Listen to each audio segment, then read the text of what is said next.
primary services. And today I'm going to demonstrate on how to properly drain a hot water heater.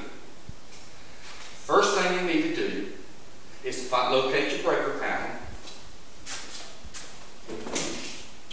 find the hot water heater, which should be labeled, and turn it off.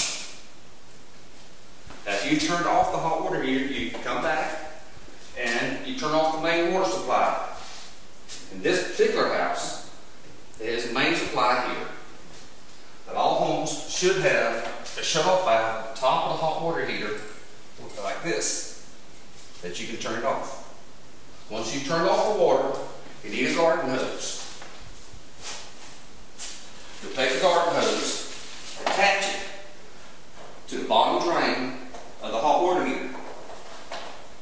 Then you'll notice there's a screwdriver slot hole in the top of the valve. You turn that, get your screwdriver and turn to open this. When you've done that, open your relief valve up on top to let air into the tank.